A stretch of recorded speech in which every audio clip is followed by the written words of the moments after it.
감사드립니다. 오늘도 창세기 37장을 통해 요셉이 미리 가진 것을 보게 하시고 그것이 나의 것이 될 수 있도록 인도하여 주시옵소서. 하나님 주신 언약 속에 모든 것이 있음을 누리며 깨닫는 응답의 시작이 될 수 있도록 축복하여 주옵소서. 감사드리며 주 예수 그리스도의 이름으로 기도합니다. 아멘. 오늘 함께 나눌 말씀 제목은 요셉이 미리 가진 것입니다. 요셉이 미리 가진 것입니다. 우리는 가진 만큼 누리게 됩니다. 그래서 분명하게 내가 가지고 있으면 분명하게 누리게 되고요. 확실하게 가지고 있으면 확실하게 누리게 됩니다. 많이 가지고 있으면 많이 누리게 됩니다. 그래서 우리는 가진 만큼 누리게 됩니다. 전에 한번 유 목사님이 그 말씀하시더라고요. 중국집에 가서 이제 식사를 하시게 됐습니다. 근데 이제 유 목사님 평상시에는 늘 양복을 입으시다가 이제 뭐 이렇게 집회가 아닐 때는 좀 편안하게 이제 입으시는 거예요. 그래서 뭐 헐렁하게 편안하게 입으시고 그다음에 신발도 이제 동네 식당이니까 이제 슬리퍼를 신고 이렇게 슬슬 이렇게 가셨답니다. 가셨는데 그 앉아서 이제 뭐 이렇게 식사를 하나 시키고 그다음에 이제 탕수육 하나 시켰답니다. 그랬더니 그 중국집 주인이 쳐다보더랍니다. 이 사람이 일단은 그 주인이 이제 말은 안 하는데 이 사람이 이거를 다 먹을 수 있을까? 쪼만하니까 작으시니까 그리고 더 중요한 이 사람이 이것을 낼 만한 돈이 있나? 뭐 이런 이렇게 눈빛으로 이렇게 쳐다보더랍니다. 그래서 유 목사님이 이제 어느 정도 드시다가 아예 좀 이렇게 남기셨다 그러더라고요. 남기시고 이렇게 딱 이게 10만 원짜리를 주고 나오셨다 그러더라고요. 그러니까 아무리 그 사람이 이렇게 모습이 사실은 그 초라해 보여도 이렇게 눈빛은 감출 수 없거든요. 그러니까 사실은 이게 그 중국 주인이 사실은 잘 못 본 거죠. 우리가 가진 만큼 누리게 되는데 사실은 우리 삶의 모든 부분이 다 마찬가지입니다. 그래서 여러분들이 어떤 문제가 오고 어려움이 오고 고민이 생기고 갈등이 생길 때 가장 먼저 해야 될 것은 복음을 내가 가진 자로서 복음이 나에게 정리되어 있는가 이걸 먼저 확인해 보시면 됩니다. 그냥 하나님의 말씀이 아니라 복음이 나에게 정리되어 있는가. 진짜 창세기 3장에 사실은 인류의 모든 문제의 시작이 하나님을 떠나며 시작이 되는데 이것이 성경에서 말씀하는 유일한 문제거든요. 성경에서는 구약 성경이든 신약 성경이든 항상 한 가지 문제만 얘기합니다. 우리는 삶을 살아갈 때 그렇지 않잖아요. 뭐 이것도 문제, 저것도 문제, 정말 뭐 10가지, 20가지 모든 게 문제라고 생각하는데 성경은 그렇게 말씀하고 있지 않습니다. 성경은 항상 변함없이 한 가지입니다. 하나님을 떠난 게 문제다. 그게 유일한 문제다. 이렇게 말씀하고 있습니다. 그래서 하나님을 떠난 생활이 우리에게 불행을 가져다주고 하나님을 떠난 생활이 우리에게 어려움을 가져다주고 하나님을 떠난 생활이 고민을 가져다주고 갈등하게 하고 싸우게 만드는 거다. 성경은 그렇게 계속해서 지속적으로 말씀하고 있습니다. 이게 정말로 맞다면 이게 정말로 성경에서 말하는 단 하나의 문제가 맞다면 우리의 답도 한 가지입니다. 그리스도 말고는 다른 것이 답이 될 수 없습니다. 하나님 떠난 게 유일한 문제이기 때문에 하나님을 만나면 되잖아요. 하나님 만나는 길은 하나밖에 없습니다. 사도행전 4장 12절에 있는 말씀대로 다른 이로서는 구원을 얻을 수 없나니 천하 인간의 구원 얻을 만한 다른 이름을 우리에게 주신 일이 없다. 이렇게 말씀하고 있습니다. 다른 길 없다. 이 길만이 살 길이다. 이거는 해도 되고 안 해도 되는 그런 길이 아닙니다. 이건 모르면 망하는 길입니다. 붙잡지 않으면 멸망의 길입니다. 붙잡으면 생명의 길이 되는 겁니다. 그렇죠? 그래서 이거는 악세사리처럼 우리가 뭐 해도 되고 안 해도 되고 그런 게 아닙니다. 모르고 답을 잃어버리면 망하고 멸망당하는. 그렇죠? 예. 그래서 문제도 하나, 답도 하나. 이렇게 내 삶에 복음이 정리되어 있는가? 질문해 보시면 됩니다. 그렇죠? 그때부터 이 복음이 정리되는 그때부터 말씀이 정리되기 시작합니다. 이전에 들리지 않던 말씀, 늘 그 말씀과 그 말씀이 그 말씀 같고 그 말씀이 그 말씀 같고 그랬던 말씀이 다르게 들리기 시작합니다. 우리가 어떤 글을 읽을 때 주제를 알고 있는 것과 모르고 있는 것은 하늘과 땅 차이입니다. 그죠? 성경의 주제가 그리스도라는 분명한 주제를 알고 성경을 보기 때문에 성경의 내용이 이해되기 시작합니다. 그래서 그토록 이스라엘 백성들이 끊임없이 가나안 땅으로 오늘은 이제 요셉에 대해서 말씀 나누겠지만 요셉도 사실은 마지막에 창세기 50장에 보면은 마지막에 죽으면서도 뭐라고 유언을 남기냐? 지금 요셉이 죽는 땅은 가나안 땅이 아닙니다. 애굽 땅입니다. 내가 죽거든 언젠가 하나님께서 우리 민족을 다시 가나안 땅으로 가게 하실 텐데 그때 내 유고를 가지고 가라. 이거를요 이스라엘 백성들이 400년이 넘도록 기억하고 있었습니다. 대단하죠. 그리고 모세가 출애굽할 때 400년이라는 시간을 넘어서 그 언약을 기억하고 요셉의 유고를 가지고 나옵니다. 그리고 요셉은 그걸 또 가나안 땅에 못 갖고 들어갔잖아요. 이걸 또 누구에게 넣으라? 여호수아에게. 그래서 여호수아가 드디어 이 요셉의 유고를 가지고 가나안 땅 그 세겜 땅에 장사를 지내게 됩니다. 그러면서 야 얼마나 확실하게 주의 언약을 기억했는지. 이거는 단순히 말씀을 기억했다 이게 아니라 분명하게 말씀의 주제가 무엇인지를 확실하게 알고 있었던 것입니다. 구약의 모든 이스라엘 백성들의 방향이 가나안 땅으로 도대체 가나안 땅이 뭐길래 사실은 더 젖과 꿀이 흐르는 땅 기름진 땅은 애굽 땅인데 그거 다 두고 가나안 땅으로 그리스도가 나실 땅이니까요. 그렇죠? 그리스도가 나실 땅이기 때문에 구약 성경 신약 성경의 모든 포커스가 초점이 그리스도를 향하고 있습니다. 그것이 유일한 답이기 때문에 그래서 주제를 알고 말씀을 보니까 당연히 이해가 되죠. 정리가 되는 겁니다. 왜 이전까지 말씀이 정리가 안 되냐? 주제 모르고 말씀을 보니 이게 이해가 되겠습니까? 그렇죠? 저도 옛날에 그랬습니다. 저도 복음 모르고 말씀 보니까 뭐 그 말씀이 그 말씀 같고 그 말씀이 그 말씀 같고 그리고 마태복음 1장부터 읽으려고 해보니까 계속 누가 누구를 낳고 그 나타가 끝나더라고요. 그래서 성경을 통독하려고 하면은 마태복음 1장을 못 넘어갔어요. 누가 누구를 낳고 보다가 너무 이게 도대체 뭔 말인가 싶고 결국에는 사실 그 마태복음 1장의 족보도 그리스도를 설명하기 위해 예수 그리스도의 족보가 어떻게 내려왔는지 설명하기 위해 그거를 갖다가 쭉 얘기한 거거든요. 왜 얘기하냐? 그 언약 따라서 이렇게 예언대로 그리스도가 태어나셨다. 요거를 설명하기 위해서 누가 누구를 낳고 이거를 한참 설명한 겁니다. 모르고 읽으면 이 성경처럼 지겨운 책이 없습니다. 그 말 같고 이건 뭐 우리나라 문화 얘기도 하는 것도 아니고 딴 나라 문화니 더 이해가 안 되죠. 근데 진짜 온 세상을 살릴 주제를 알고 그렇죠? 복음을 알고 말씀을 보니까 정리되기 시작합니다.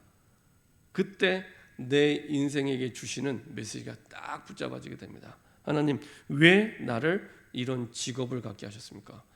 그냥 선택하시면 안 됩니다. 하나님은 분명히 나를 향한 계획이 있습니다. 물어보고 선택하셔야 됩니다. 하나님 왜 나를 이 직업을 갖게 하셨습니까? 하나님 왜 나를 이런 직분을 주셨습니까? 하나님 왜 나를 이런 환경 속에 있게 하셨습니까? 모든 게 이게 이어지기 시작하고요. 이해가 되기 시작합니다.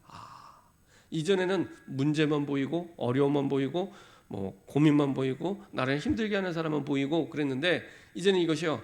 하나의 쭉 그 스토리처럼 연결돼서 이것 때문에 하나님이 이렇게 하셨구나 라는 중요한 하나님의 계획을 깨닫게 되고 그 속에서 말씀을 붙잡게 됩니다. 이게 하나님 내게 주신 이명기약이죠. 평생의 말씀이 나에게 정리되기 시작합니다. 그리고 이제 이걸 쓰고 본격적으로 이제는 하나님 앞에 나를 드리는 중요한 기도의 시간을 갖게 됩니다. 이렇게 기도의 정리가 될 때 이때부터는요 막을 수 없는 응답이 오기 시작합니다.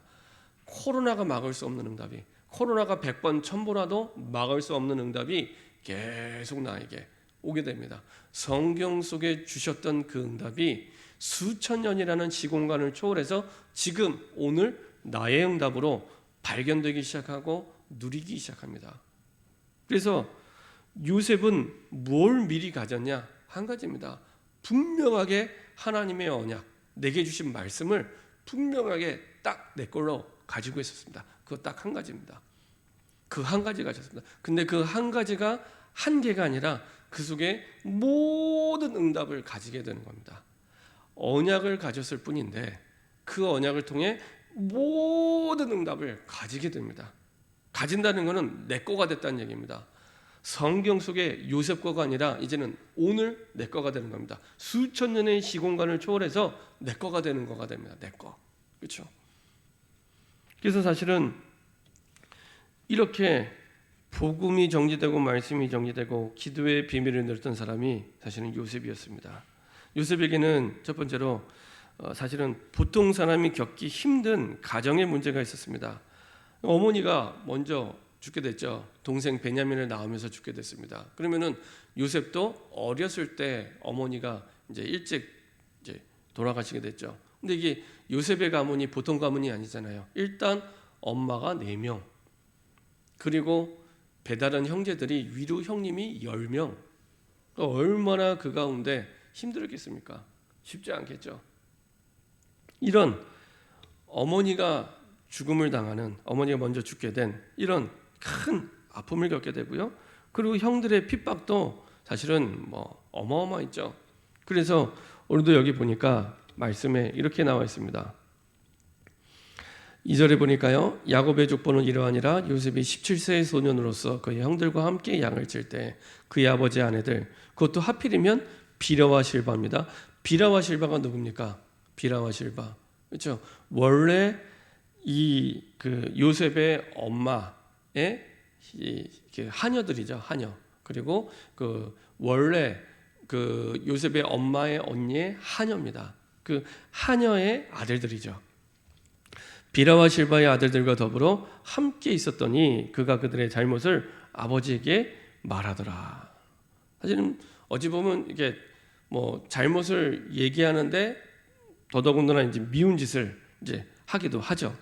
일단 어느 정도 미워했냐? 4절에 보니까 그 형들이 아버지가 형들보다 그를 더 사랑함을 보고 그를 미워하여 그에게 편안하게 말할 수 없었더라. 예를 들면은 아침에 일어나서 유대인들은 보통 샬롬 이렇게 인사하잖아요.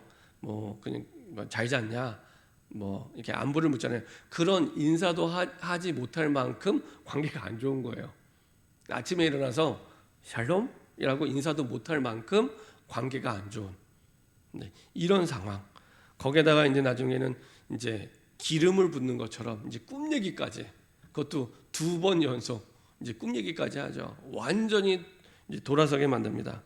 형들이 사실은 핍박을 할 수밖에 없습니다. 더더군다나 이제 영적인 것에 무지하고 육신적인 것에 눈이 열려 있는 형들의 입장에서는 이런 동생처럼 괘씸한 동생이 없는, 이렇게 보이는 거죠. 뭐 하나님의 계획도 필요 없고 하나님의 말씀도 필요 없고 하여간에 괘씸한 동생. 어느 정도 괘씸하냐? 나중에 죽이려고 하고 그나마 이제 몇몇 형들이 말려서 노예로 팔 만큼 인신매매한 거잖아요. 자기의 가족인 동생을 인신매매해서 노예로 팔 만큼 미워한 거죠. 이만큼 핍박을 받게 됩니다. 그리고 드디어 노예로 팔려가게 됩니다. 이때 요셉에게 있어서 미리 가진 것이 있었는데 어떤 걸 가졌냐? 창세기 37장 1절부터 11절에 보면은 분명하게 하나님의 언약을 가지고 있었습니다. 그래서 특별히 창세기 39장 5절부터 보면 이제 꿈꾼 내용을 얘기합니다. 요셉이 꿈을 꾸고 자기 형들에게 말하며 그들이 그를 더욱 미워하였더라. 요셉이 그들에게 이르되 청하건대 내가 꾼 꿈을 들으시오. 우리가 밭에서 곡식단을 묶더니 내 단은 일어서고 당신들의 단은 내 단을 둘러서서 절하더이다. 그 형들이 그에게 이르되 내가 참으로 우리의 왕이 되겠느냐, 참으로 우리를 다스리게 되겠느냐 하고 그의 꿈과 그의 말로 말미암아 그를 더욱 미워하더니, 이렇게 끝나서도 화가 풀리지 않을 텐데 그리고 나서 얼마 있다가 또 꿈을 얘기합니다. 9절부터 11절에 보면은 또 꿈을 얘기합니다. 다시 꿈을 꾸고 그 형들에게 말하여 이르되 내가 또 꿈을 꾼즉 해와 달과 11별이 내게 절하더이다. 그가 그의 꿈을 아버지와 형들에게 말하며 아버지가 그를 꾸짖고, 지금 이제 한술 더 떠서 이제는 해와 달이 등장하면서 이제 아버지까지 절을 하게 되는 이 내용을 얘기하는 겁니다. 나와 내 어머니와 내 형들이 참으로 가서 땅에 엎드려 내게 절하겠느냐? 그 형들은 시기하되 그의 아버지는 그 말을 간직해 두었더라. 아버지는 다르게 받을 수밖에 없습니다. 왜냐? 아버지도 역시 야곱도 역시 꿈을 통해서 하나님의 말씀에 대한 계시를 받았기 때문에. 그렇죠. 꿈을 통해서 하나님이 이 야곱에게 주고자 하는 메시지를 받았던 경험이 있기 때문에 마음에 간직했죠. 형들과는 달랐습니다. 사실은 이때 당시에 이제 사회적인 분위기가 어떤 분위기냐면, 보통 사람이 이때 당시에 꿈을 꾸잖아요. 그러면은 이 꿈을 꾼 내용은 이 신적인 계시를 말해주는 거다, 이렇게 생각을 했다고 합니다. 이때 당시의 사람들이.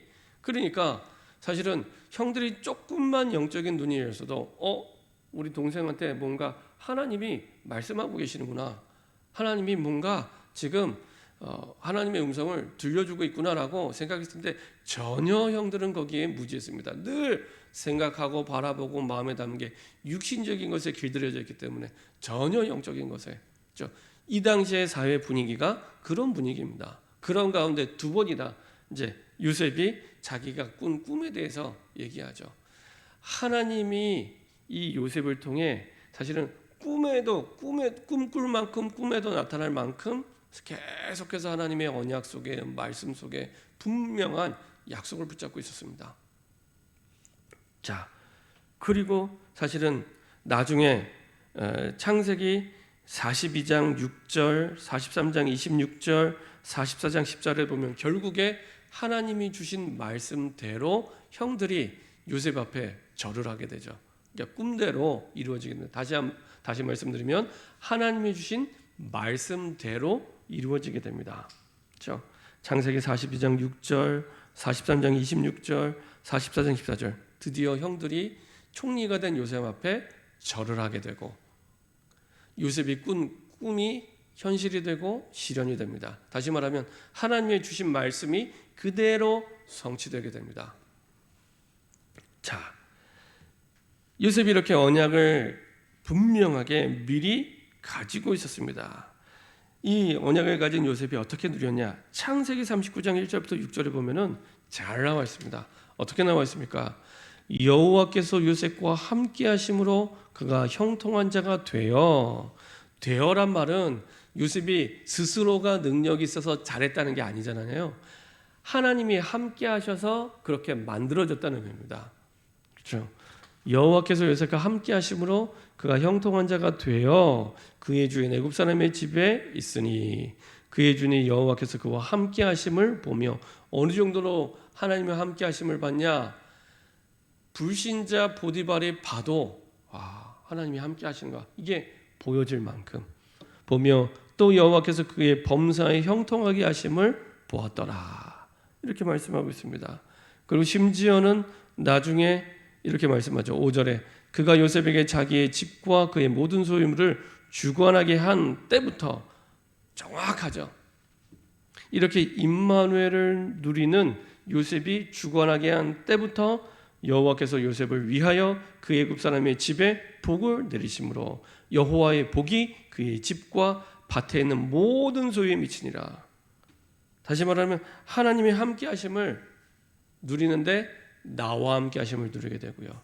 이렇게 되면은 그 영적인 영향력이 만남을 통해 전달되기 시작합니다. 우리와 함께 하심을 누리게 됩니다. 임마누엘. 그리고 이것이요, 모든 것에 함께함이 나타나게 됩니다. 모든 것에. 이게 원네스. 나와 함께 하시고 우리와 함께 하시고 모든 것에 하나님의 함께 하심이 보여질 만큼 하나님의 응답을 주십니다. 무엇을 가지고요? 하나님의 주신 말씀을 가지고. 그렇죠? 도구가 언약입니다. 하나님이 주신 말씀을 가지고 하나님이 나와 함께 하심을 누리고 우리와 함께 하심을 누리고 모든 것에 함께 하심을 누리게 됩니다. 그렇죠? 정확하게 하나님이 응답을 주시고 인도하시죠. 심지어 이제 나중에 창세기 40장 1절부터 23절에 가면은 억울하게 누명을 쓰고 감옥에 가게 되는데 그 감옥에서도 누구를 만나냐? 술 맡은 관원장, 떡 맡은 관원장을 만나게 됩니다. 그리고 그 감옥에서도 하나님이 응답을 주시고 증거를 주시죠. 술 맡은 관원장의 꿈을 해석하게 하고 그리고 떡 맡은 관원장의 이 꿈을 해석하게 해서 그 속에서도 증거를 주십니다. 요셉이 감옥에 갔다고 하나님이 역사를 못하신 게 아니라 요셉이 감옥 안에 있든지 밖에 있든지 여전히 하나님은 역사하십니다. 왜냐? 요셉이 하나님과 함께하는 사람이었기 때문에. 그렇죠? 요셉은 위대의 사람, 임마누엘의 사람, 원네스의 사람이었기 때문에 사실은 가는 곳마다 이 사람이 요셉이 가는 곳마다 이 응답을 누리게 하시죠. 감옥에서도 증거를 주십니다. 중요한 건 이 증거 때문에 결국에는 창세기 41장 1절부터 30절 왕 앞에 서게 되는 계기가 되죠. 어느 날 왕이 또 꿈을 꿉니다. 왕이 꿈을 꾸는데 이제 술 맡은 관원장이 정확한 시간표에 이전에는 잊어버렸는데 드디어 요셉이 총리가 될 수 있는 딱 30살이 됐을 그때 하나님이 작업을 하시죠. 바로 왕에게 꿈을 꾸게 하셨는데 그 애굽의 온 나라와 박수와 술객들 모든 똑똑한 사람들을 다 불러 모아도 해석을 못하는 거예요. 그 가운데 딱 술 맡은 관원장에게 자기의 꿈을 해석한 요셉을 떠올리게 합니다. 이게 모든 것이 하나님의 절대 주권 속에 하나님이 움직여 가시는 거죠. 떠오르게 하셔서 이제는 술 맡은 관원장이 바로 왕에게 얘기를 합니다. 내가 감옥에 있을 때 내 꿈을 해석한 사람이 있는데 그게 히브리 청년 요셉이다. 그래서 그 감옥에 있는 히브리 청년 요셉이 왕의 꿈을 해석해 줄 수 있을 거다. 당장의 바로 왕이 요셉을 부릅니다. 그리고 바로 앞에 와서 꿈을 해석합니다. 꿈을 해석하는데 요셉이요, 내가 이렇게 얘기하지 않습니다. 여호와께서 하나님께서 바로 왕에게 꿈을 해석하게 하리이다 하고 정확하게 바로 왕의 꿈을 해석하게 됩니다. 좀 심하게 얘기하면은 요셉은요 꿈 3번 꾸었는데 총리가 됐어요. 꿈 3번. 그렇죠? 17살 때 그 꿈을 이제 꾸었고, 그리고 나서 감옥에 갔을 때 또 한 번 꿈을 꾸고, 그 다음에 3번째 사실은 그 바로 왕의 꿈을 해석할 때 이렇게 3번 하나님이 주신 말씀 따라 인도받았는데 하나님은 중요한 자리에 응답을 누리게 하시고 결국에는 하나님의 구원을 위한 세계복음화를 위한 그 응답의 주역으로 하나님이 서게 하십니다. 그래서 요셉이 미리 가진 그 언약을 통해서 하나님은 꿈을 해석하게 하시고 모든 부분에 하나님의 응답을 환경과 상관없이 요셉이 감옥 안에 있든지 밖에 있든지 어렵든지 쉽든지 총리가 됐든지 상관없이 하나님의 모든 부분들을 완전하게 책임지시고 인도해 주십니다. 뭐 때문에 하나님 이렇게 응답을 주냐? 딱 하나입니다. 언약을 미리 가졌을 뿐인데 하나님은 이렇게 응답을 주시고 인도해 주십니다. 이후에 드디어 창세기 41장 39절부터 44절에 보면은 총리가 됩니다. 모든 백성들이 인정할 만큼 총리가 되죠. 바로가 또 요셉에게 이르되 내가 너를 애굽 온 땅의 총리가 되게 하노라 하고 자기의 인장 반지를 빼어 요셉의 손에 끼우고 그에게 세마포 옷을 입히고 금 사슬을 목에 걸고 자기에게 있는 버금술에 왕 다음으로 중요한 그 수레죠. 왕 다음으로 가장 좋은 수레 버금수레에 그를 태우매 무리가 그의 앞에서 소리 지르기를 엎드리라 하더라. 바로가 그에게 애굽 전국을 총리로 다스리게 하였더라. 바로가 요셉에게 이르되 나는 바로라 애굽 온 땅에서 내 허락 없이는 수족을 누릴 자가 없으리라 하고 이렇게 얘기합니다.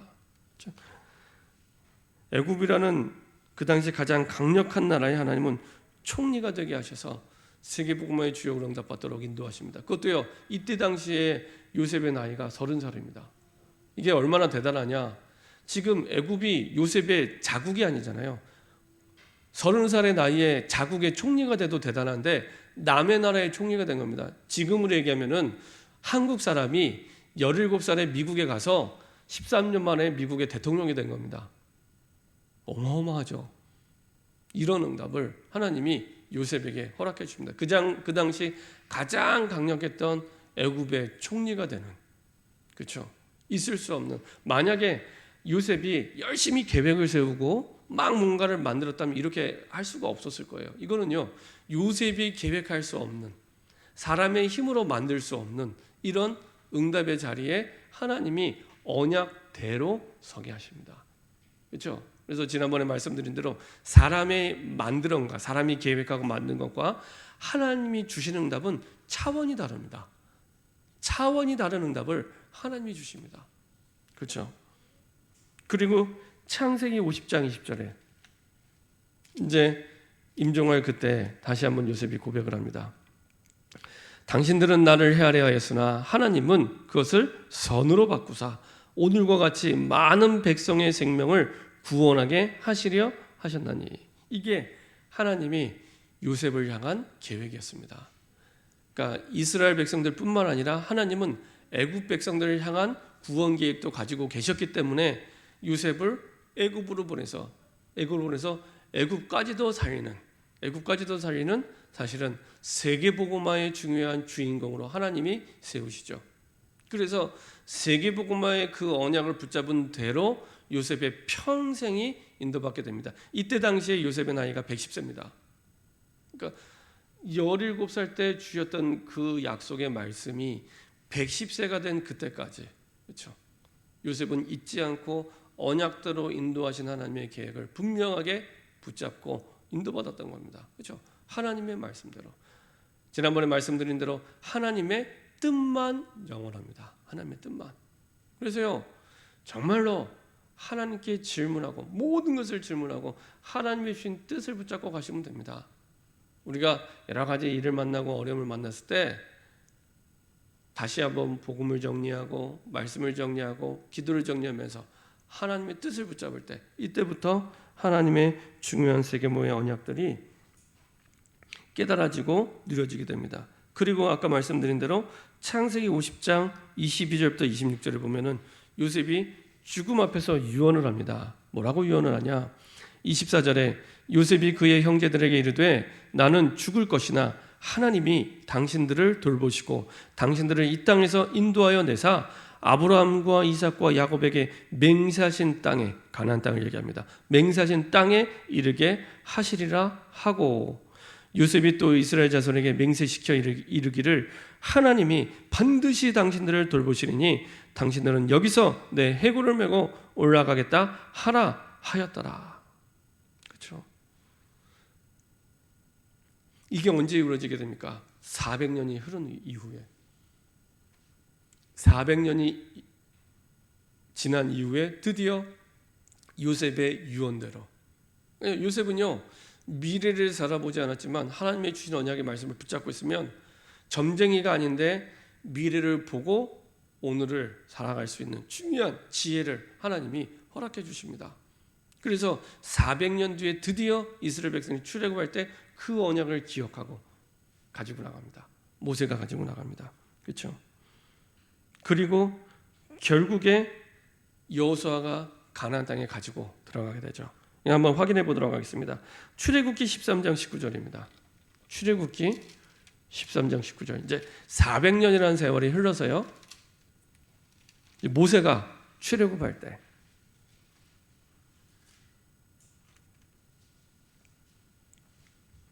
출애굽기 13장 19절입니다. 같이 한 목소리로 합독하겠습니다. 모세가 요셉의 유고를 가졌으니 이는 요셉이 이스라엘 자손으로 단단히 맹세하게 하여 이르기를 하나님이 반드시 너희를 찾아오시리니 너희는 이 유고를 여기서 가지고 나가라 하였음이더라. 참 대단하죠. 그 후대들에게도 하나님이 내게 주신 그 언약이 각인되고 뿌리내리고 체질되도록 아예 유언도 이렇게 남기고 갔죠. 400년이 지나서 모세가 그 언약을 기억하고, 참 이걸 보면서요, 야 진짜 멋있다. 야 진짜 멋있다. 400년이 지나는데 잊지 않고 그 언약을 기억하고 가지고 나갑니다. 근데 또 모세가 가나안 땅에 못 들어가잖아요. 이걸 누가 가지고 들어가냐? 여호수아 24장 32절입니다. 여호수아 가지고 들어갑니다. 여호수아 24장 맨 마지막 장입니다. 32절.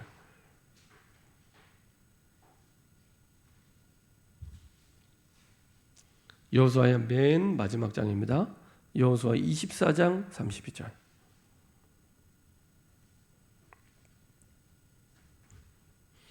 여호수아 24장 32절입니다.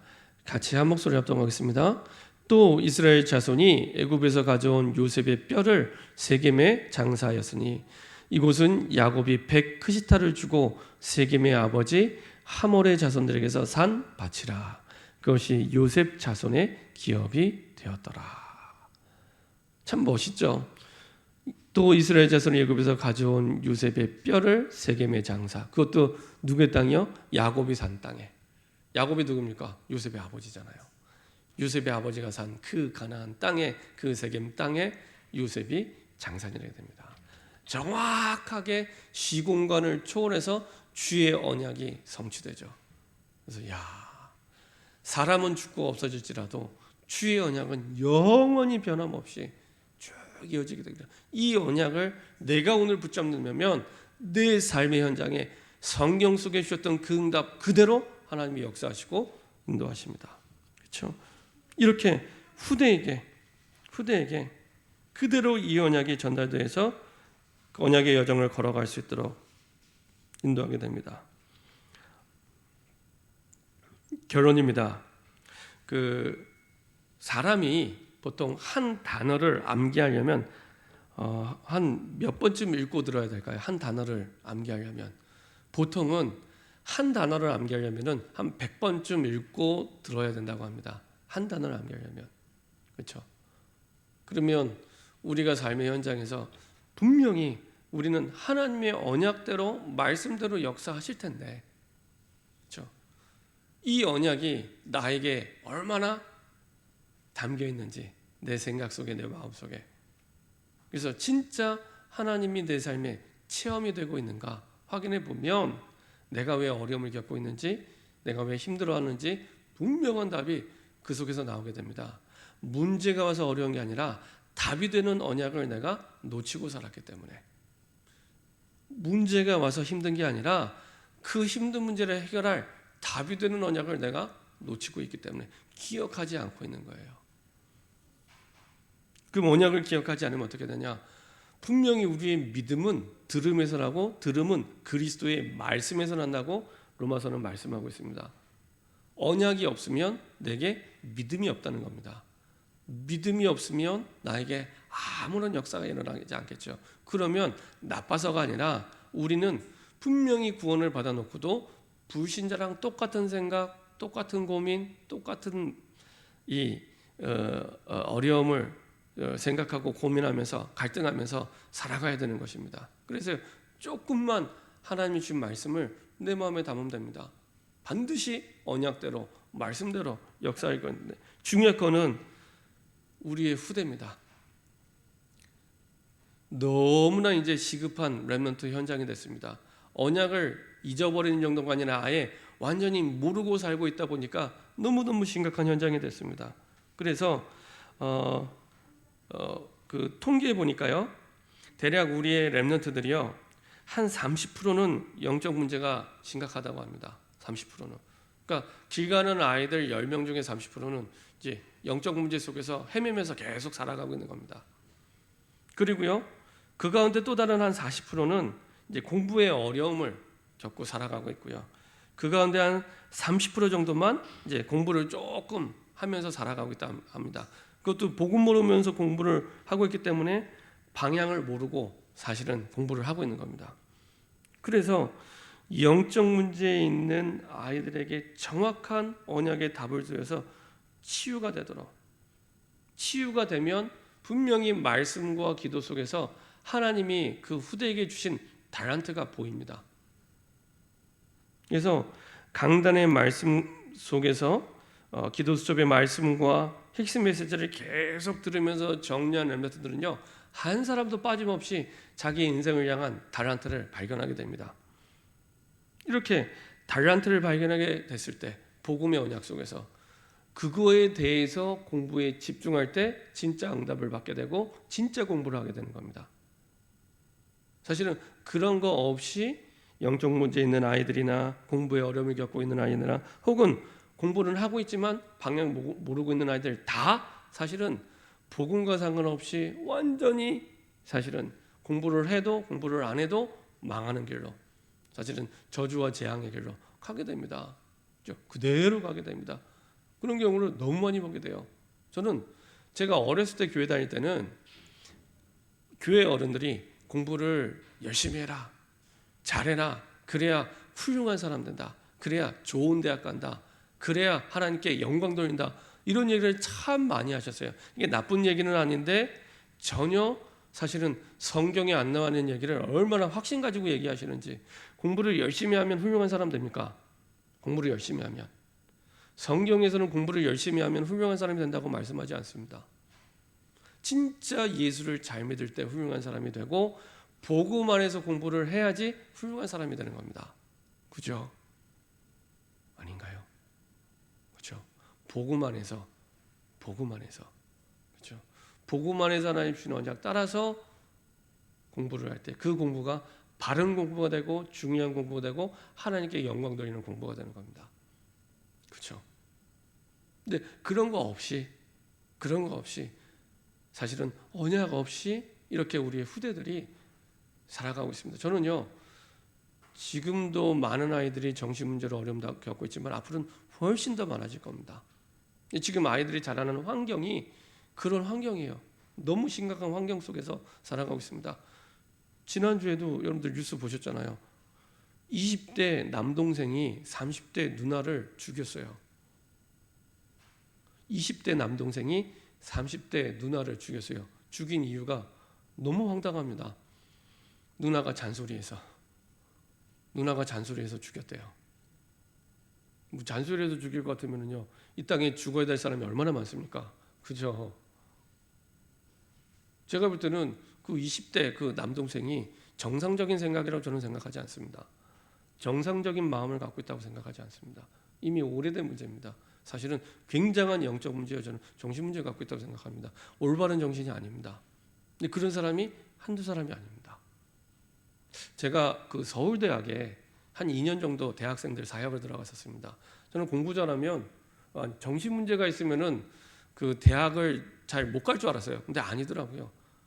서울대학에 있는 아이들 가운데 정신 문제 있는 아이들이 꽤 많습니다. 그래서 자살을 많이 합니다. 그래서 서울대 음대 뒤편에 가면 아예 자살 바위가 있습니다. 하도 애들이 뛰어내려갖고 자살 바위가 있습니다.